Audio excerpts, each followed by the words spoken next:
வணக்கம். நான் உங்க friend Jaya Srinivasan. Welcome to veggies recipe. நம்ம வெஜ்ஜீஸ் ரெசிபி கிச்சன்ல மாலைய பட்சத்துக்கான பலகாரம் ரெசிபிஸ் நம்ம பார்த்துட்டு இருக்கோம். அந்த வரிசையில இன்னைக்கு டேட் பல்கான பலகாரம் நம்ம இன்னைக்கு பார்க்க போறோம். பச்சரிசியில பண்ணக்கூடிய நல்ல சாஃப்டான வெந்தய தோசை. அதுக்கு தொட்டுக்கிறதுக்கு தேங்காயோ தக்காளியோ வெங்காயமோ சேர்க்காம ஒரு டேஸ்டியான ஒரு ட்ரெடிஷ்னல் சட்னி நம்ம அரைக்க போறோம். இது வந்து டிஃபனுக்கு தொட்டு சாப்பிட்றதுக்கும் நல்லா இருக்கும். சாதத்துக்கு பிசைஞ்சு சாப்பிட்றதுக்கு, தயிர் சாதத்துக்கு தொட்டுக்கிறதுக்குமே அருமையா இருக்கும். இந்த வெந்தய தோசைக்கும் இந்த சட்னிக்கும் வந்து பர்ஃபெக்டான காம்பினேஷனா இருக்கும். ஃபர்ஸ்ட் டைம் சேனலை பார்க்குறீங்கன்னா ப்ளீஸ் சப்ஸ்கிரைப் பண்ணுங்க. பெல் ஐக்கானை கிளிக் பண்ணி ஆல் ஆப்ஷன் கொடுத்துட்டீங்கன்னா நான் போடக்கூடிய எல்லா வீடியோஸும் குவிக்காக வந்து உங்களுக்கு ரீச் ஆகும். வாங்க, நல்ல மெத்துன்னு வெந்தய தோசையும் டேஸ்டியான ஒரு சட்னியும் ஈஸியாக எப்படி பண்ணுறதுன்னு பார்க்கலாம். பச்சரிசி 1 கப்பு, வெயிட்ல பார்த்தீங்க அப்படின்னா 200 கிராம் இருக்கும். இதை நல்லா வாஷ் பண்ணிட்டு ஒரு 6 மணி நேரம் ஊற வச்சுக்கணும். 1 கப்பு பச்சரிசிக்கு 1 டேபிள் ஸ்பூன் வெந்தயம், இதையும் நல்லா வாஷ் பண்ணிட்டு ஒரு 6 மணி நேரம் ஊற வச்சுக்கணும்.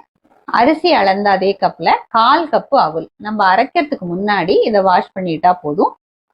அரிசி நல்லா ஊறினதுக்கு அப்புறம் இதுலயே நான் அவலை சேர்த்துட்டேன். அவலும் இப்ப நல்லா ஊறி இருக்கு. வெந்தயம் பாருங்க, இதுவும் நல்லா ஊற வச்சாச்சு.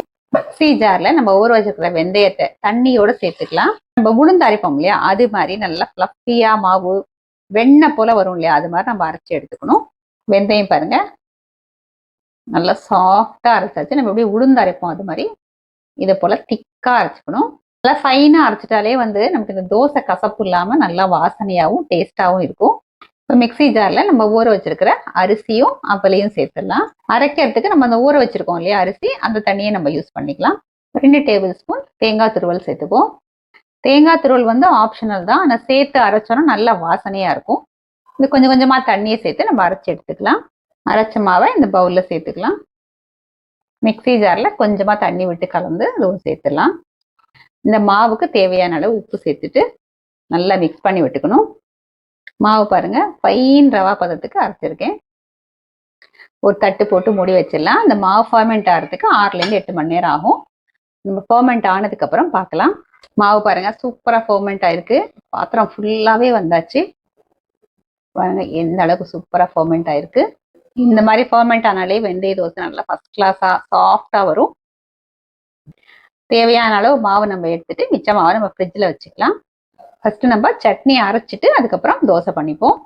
ஸ்டவ்ல ஒரு கடாய் வச்சுட்டு 1 டேபிள் ஸ்பூன் எண்ணெய் சேர்த்துப்போம்.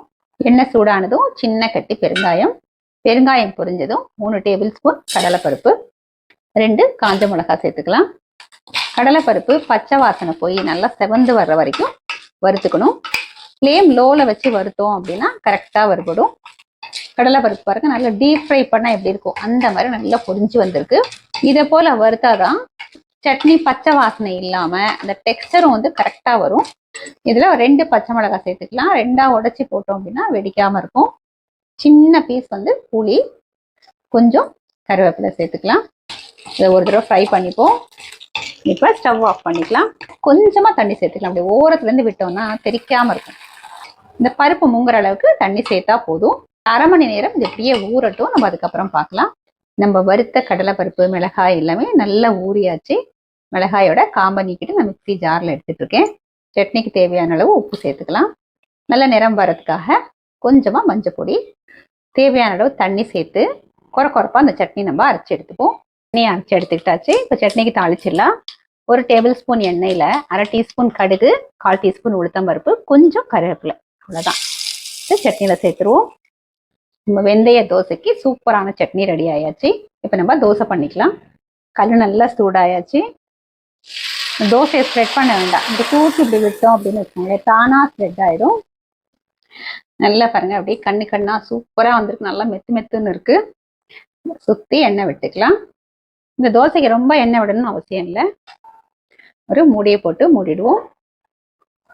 2 நிமிஷத்துல இது அழகா வெந்துடும். இப்போ தோசையை நம்ம சர்விங் பிளேட்ல எடுத்துக்கலாம். பாருங்க எவ்வளோ சூப்பரா வந்திருக்கு. மெத்துன்னு அருமையா இருக்கும். பாருங்க எந்த அளவுக்கு அழகா போஸ் வந்திருக்கு. நல்லா சாஃப்டா இருக்கு. இந்த சைட் பாருங்க நல்ல கோல்டன் கலர்ல ஃபர்ஸ்ட் கிளாஸா வந்திருக்கு. இதே மாதிரி எல்லாத்தையும் நம்ம பண்ணி எடுத்துப்போம். நல்ல வெந்தய வாசனையோட கமகமான்னு பச்சரிசி வெந்தய தோசையும் அதுக்கு தொட்டுக்கிறதுக்கு ஒரு பருப்பு சட்னியும் ஈஸியா ரெடி பண்ணிட்டோம். வாங்க இப்போ டேஸ்ட் பண்ணி பார்த்துடலாம். தோசை பாருங்க, இந்த பக்கம் இவ்வளோ போர்ஸ் வந்திருக்கு, இந்த சைடு நல்லா கோல்டன் கலர் வந்திருக்கு. இது மொறுமொறுன்னு இருக்காது, நல்லா சாஃப்டா இருக்கும் பாருங்க. எப்படி மடிச்சாலும் மடிக்கிறதுக்கு வருது, சாப்பிட்றதுக்கு அட்டகாசமா இருக்கும். இப்ப இந்த தோசைய இந்த சட்னியோட நம்ம டேஸ்ட் பண்ணி பார்த்துடலாம்.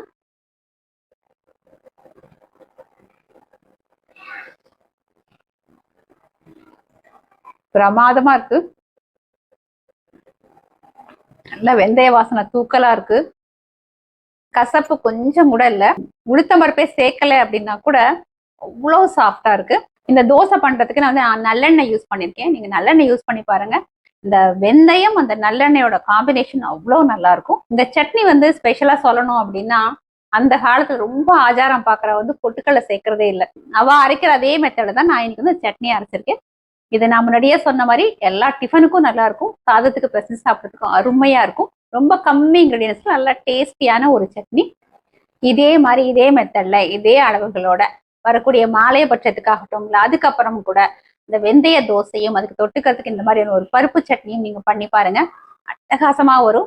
டேஸ்ட் கண்டிப்பா உங்களுக்கு எல்லாருக்குமே ரொம்ப பிடிக்கும். ட்ரை பண்ணி பார்த்துட்டு எப்படி வந்ததுன்னு கமெண்ட்ல சொல்லுங்க. லைக் பண்ணுங்க, உங்க ஃப்ரெண்ட்ஸ் அண்ட் ஃபேமிலியோட ஷேர் பண்ணுங்க. இன்னொரு மாலைய பட்ச ரெசிபியோட நாளைக்கு நான் உங்களை மீட் பண்றேன். தேங்க்ஸ் ஃபார் வாட்சிங்.